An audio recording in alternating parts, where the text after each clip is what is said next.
In the name of Almighty Allah, gracious, compassionate, I would like to greet you all with Islamic greeting. Assalamu alaikum wa rahmatullahi wa barakatuh. امروات صابر يم د سلک لطرفه ټول لیدونکو او اوریدونکو ته سلامونه احترامات وړاندې کوم په دې هیله چې روغ او جوړ به یاست. نن زموږ ویډیو په پریزنت کنټینیوس ټینس باندې راڅرخي. پریزنت کنټینیوس ټینس یعنی فعل حال جاری. هغه کارونه چې هغه په جاری حالت کې وي، هغه کارونه چې اوس په دې وخت کې کیدونکي وي، هغې دپاره مونږ پریزنت کنټینیوس ټینس استعمالو. لومړی راځو دې ته چې پریزنت کنټینیوس ټینس مونږ په کوم ځای کې استعمالولی شو. موږ ویلو چې کله مونږ تاسو دغه مختلفو ټینسونو د استعمال په درستو ځایونو باندې پوه شو، بیا ټینس زده کول او استعمالول ستونزه نه لري، مونږ په اسانۍ باندې بیا استعمالولی شو. پریزنت کنټینیوس ټینس shows an action started in the past. کله شروع شوی؟ په تیر وخت کې. دغه ډایګرام که تاسو په ذهن کې کینوئ، هغه کار چې تیر وخت کې شروع شوی پریزنت ته راغلی وي خو اوس په جاری حالت کې وي. فار ایگزامپل I am talking, I am speaking to you, I am teaching right now to you, I am making a video now. دا کارونه مې ویډیو جوړول، تاسو سره ټاکینګ یا تاسو سره خبرې کول، دا په جاری حالت کې دي او کېدلی شي چې یو څه وخت وروسته هم، ځکه دا د یو دقیقې ویډیو نه ده، شاید وروسته هم جاری وي. دغه لومړی استعمال ده چې هغه کار چې په تیر وخت کې شروع شوی وي اوس وخت راورسي خو اوس وخت کې په جاری حالت کې وي او کېدلی شي چې په فیوچر یا په راتلونکي یا مستقبل کې هم جاری وي. دوهم، present continuous tense is used with time expression. دغه present continuous tense موږ تاسو د time expression سره استعمالو to show future activities. هغه کارونه چې موږ په راتلونکي کې کوو، هغې لپاره هم موږ present continuous tense استعمالولی شو. time expression مطلب tomorrow, the day after tomorrow, next week, next month, next year and so on. دغه زموږ سره هغه ټایم ایکسپریشن دی چې مونږ یې په پریزنت کنټینیوس ټینس کې استعمالو. دغه ټایم ایکسپریشن یا ټایم ایډورب په بنیاد باندې مونږ کولی شو چې دغه اکټیویټي د راتلونکي لپاره هم وښیو. هغه کار چې مونږ یې په راتلونکي وخت کې کوو، هغې لپاره هم مونږ دغه ټینس استعمالولی شو. The third use is present continuous tense shows activities which are in continuation at the time of speaking. هغه کارونه ښایي چې هغه د دغه وینا په وخت کې په کنټینیوس حالت کې، دغه زه چې اوس څه وایم په دې حالت کې چې کوم کارونه په کنټینیویشن کې دي، یا تاسو کله د چا سره خپله خبره شریکوئ د هغې وخت کې کوم کارونه په کنټینیویشن کې دي، په جاری حالت کې دي، په پروګرس کې دي، تاسو کولی شئ چې پریزنت کنټینیوس ټینس استعمال کړئ، یا at the time of speaking or around the speaking، یا دغه خبرو کولو په جریان کې په کنټینیویشن کې، او یا د هغې خواوشا وخت کې په کنټینیویشن کې. فار ایگزامپل I am cooking vegetable، زه سبزي پخوم جوړوم. someone calls me، یو څوک ما ته ټلیفون کوي. I pick up the phone، زه ټلیفون راخلم. and I say hi، he says hi. then he asks what are you doing، what are you doing. I am telling him I am cooking vegetable، زه سبزي پخوم. نو دغه سبزي زه اوس نه پخوم، زه خو د هغې سره په ټلیفون باندې خبرې کوم، زه په هغې ته په ټلیفون باندې ځواب ورکوم، خو د هغې د ټلیفون په دوران کې د زما د خبرو په جریان کې د دې خواوشا زما د کار په کنټینیویشن کې وو. دې دپاره هم موږ تاسو پریزنت کنټینیوس ټینس استعمالولی شو. دغه پریزنت کنټینیوس ټینس دپاره موږ ویلو چې د هر ټینس دپاره یو ساختار او جوړښت او سټرکچر وي. د هغه ساختار او جوړښت مطابق موږ تاسو خپلې جملې مقایسه کوو. د هغې ساختار مطابق چې کله موږ جمله جوړه کوو، که څوک رسوي یا نه، خو هغه یو معیار او سټینډرډ دی، موږ تاسو خطا نه کوو، موږ تاسو جمله درسته جوړوو. د هغې لپاره موږ سره دغه بنیادي سټرکچر دی. دغه پریزنت کنټینیوس ټینس لپاره بنیادي سټرکچر چې دی، وی یوز سبجیکټ، موږ سبجیکټ استعمالوو. I، we، you، they، he، she، it، محمود، احمد and so on. مختلف خلک به موږ تاسو سره کارکونکي وي، فاعل به وي. د فاعل سره موږ او تاسو بی استعمالو. بی او بی کې موږ څه لرو؟ از، ام او آر لرو. کله چې موږ دغه ټو بی ورب ایکسپلیټ کو، دا تجزیه کو، دې کې موږ سره از، ام او آر راځي. او د از ام آر لپاره ما ډیره تفصیلي ویډیو تاسو ته کړې ده. څلورمه ویډیو زموږ د ګرامر سیکشن کې ما کړې ده چې په هغې کې ټو بی ورب ما تاسو ته تفصیلا تشریح کړی دی چې ټو بی ورب موږ تاسو په شپږ مختلف کنډیشن یا مختلفو ځایونو کې استعمالو. په هغې کې یو په کنټینیوس ټینس کې هم استعمالیږي. کله چې دغه سبجیکټ هی، شي یا ایټ وي یا سنګولر ناون یا پروناون وي، موږ سره از استعمالو. کله چې دغه سبجیکټ آی وي، موږ سره ام استعمالو. او کله چې دغه سبجیکټ وی، یو، دی وي، موږ سره آر استعمالو. د دې نه وروسته موږ ورب استعمالو. د مثال په توګه گو، سټډي، ریممبر، انوایټ ان سو آن. دغه ورب چې کله موږ استعمالو، د دغه ورب سره به آی ان جی استعمالي، آی ان جی اضافه کوو. او آر اس معنا rest of the sentence. دا هم ما په سمپل پریزنټ ټینس کې په آر اس یا په rest of the sentence یا کمپلیمنٹ باندې یا پریډیکیټ باندې خبره کړې وه. هغه تاسو کولی شئ چې سمپل پریزنټ ټینس ته واپس لاړ شئ، هغه سره یو څه وګورئ. د مثبتې جملې د جوړولو لپاره موږ سره دغه سټرکچر استعمالیږي چې I am, we are, you are. I am walking in front of the camera. I am talking. You are listening. Ahmad is listening. Maria is dancing. And so on. No, کله چې موږ سره سبجیکټ واحد وي یا هی، شي، ایټ وي، موږ سره از استعمالو. کله چې آی یو، موږ سره ام استعمالو. کله چې وی، یو، دی، موږ سره آر استعمالو. مثبته جمله. موږ پوښتنه کوو. یس نو کوېسچن او ډبلیو ایچ کوېسچن موږ بحث کړو چې موږ په یس نو کوېسچن کې موږ کم سټرکچر استعمالو. نو په یس نو کوېسچن کې دغه ټو بی ورب چې دی دا د جملې شروع ته راولو. بی سبجیکټ پلس ورب ان جی پلس ریسټ اف د سنټنس او په آخره کې د سوالیې نشان استعمالو. دغه ټو بی ورب کې هماغه خبره ده چې از ام آر. احمد از رایټینګ ا لیټر ناو. پوښتنه کوو از هی رایټینګ ا لیټر ناو. که کوي نو دلته نه مونږ ځواب ورکوو، که نه کوي هم د دلته نه مونږ ځواب ورکوو. شارټ آنسر مونږ دلته به بحث کوو. نو مونږ وایو چې احمد از رایټینګ ا لیټر. از هی رایټینګ ا لیټر؟ یس هی از. نو هی از ناٹ. یو آر لسننګ ټو می رایټ ناو. آر یو لسننګ ټو می؟ که تاسو غوږ یاست نو تاسو ویلی چې یس وی آر. که نه یاست نو وی آر ناٹ یا نو وی آرنټ. بل سټرکچر موږ سره د منفي دی. I am not teaching پښتو right now. I am teaching English. زه اوس پښتو نه تدریس کوم، زه تاسو ته انګلیسي تدریس کوم. I am teaching English right now. زه اوس انګلیسي تدریس کوم. احمد is not sleeping. احمد خوب نه کوي، ویده نه دی. He is listening to me right now. هغه ماته غوږ دی. So that's why بیا د منفي دپاره موږ سبجیکټ استعمالو، to be verb استعمالو. So the same case in بیا سره not استعمالو او د verb سره ing استعمالو او rest of the sentence استعمالو. کله چې موږ تاسو WH question لرو، what, where, how long, how many, who, why and so on. کله چې موږ WH question استعمالو د سیم هغه سټرکچر چې کوم دی دغه د سوالي هغې نه مخکې موږ WH استعمالو. Ahmad is writing a letter.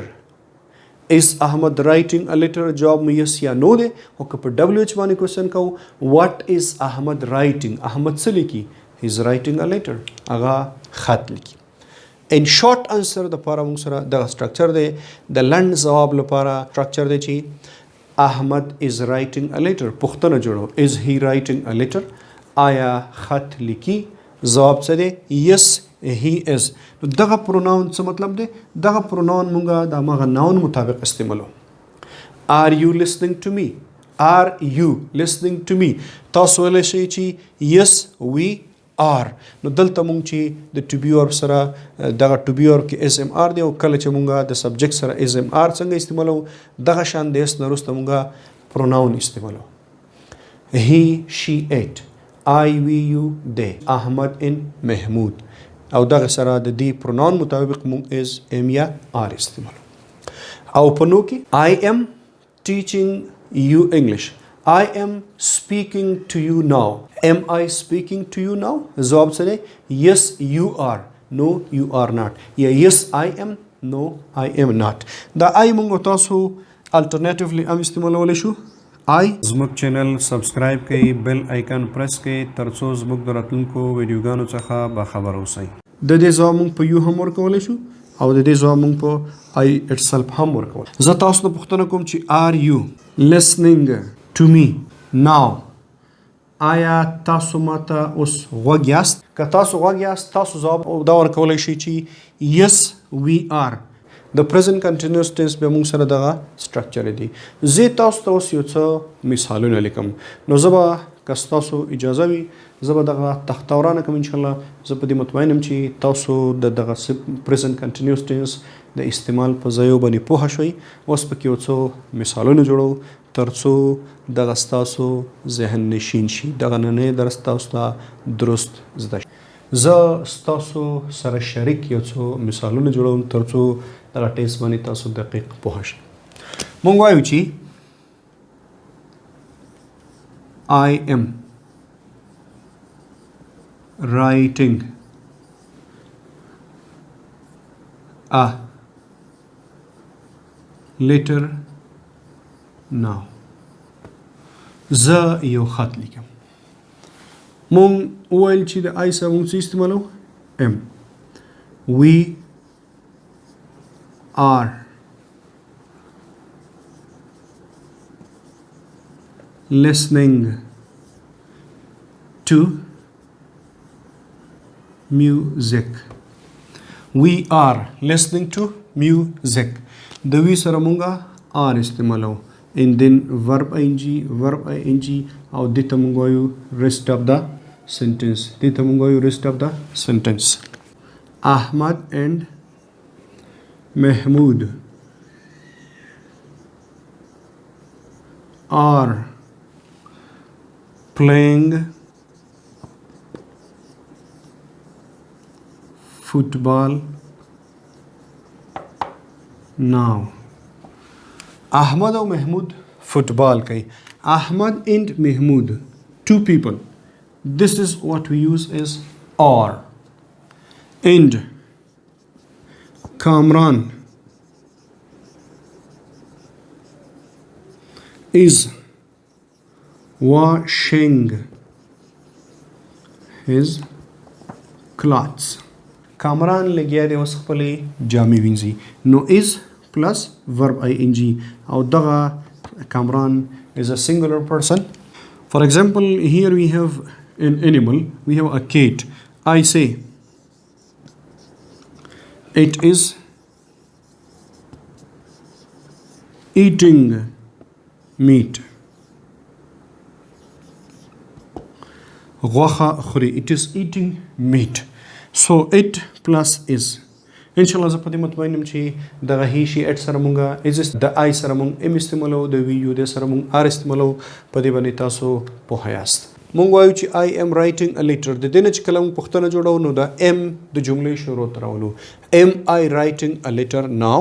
که ځواب مې یس وي نو زه وایم چې yes I am. که نه no I am not.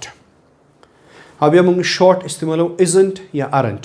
Conversation کې مونږ استعمالو isn't یا aren't. دوهم we are listening to music. Are we پوښتنه مونږ څنګه جوړو؟ Are we listening to music؟ که بلی غوږ یو ته مونږ څه وایو؟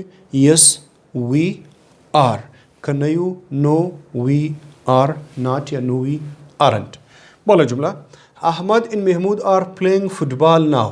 پوښتنه جوړو چې are دغه آر د جملې شروع ته راولو. آر احمد ان محمود یا آر دے پلیئنگ فوټبال ناو. که کوي نو موږ وایو چې یس دے آر. که نه کوي نو دے آر ناٹ. دغه موږ سره د یس نو کوېسچن د جوړولو میتھډ طریقې دي. کامران از واشنګ هیز کلاتس. پوښتنه کوو نو دغه از د جملې سر ته راولو. Is Kamran washing his clothes؟ که کوي yes he is.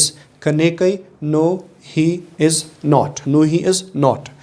It is eating meat پوښتنه جوړو نو دغه is د جملې شروع ترولو is it eating meat is it eating meat yes it is کنه کوي no it is not no it is not دغه موږ سره د yes no question د جوړولو طریقې دي او زه وایم چې I am writing I am not دلته سره not یو ځای کومه I am not writing a letter now We are listening to music. We aren't listening to music. We are listening to the recitation of the Holy Quran. مونږ میوزیک ناورو مونږ د قرآن شریف مبارک تلاوت ته غواړو Ahmad and Mahmood are playing football now. Okay? Aren't playing football now. Football نه کوي Kamran is washing his clothes. Kamran is not washing his clothes. نیوینځي It is eating meat. It is not eating meat. It is drinking milk. Drinking milk and so on. دغه موږ سره بیا د منفي جملو د جوړولو لپاره دغه structure دی.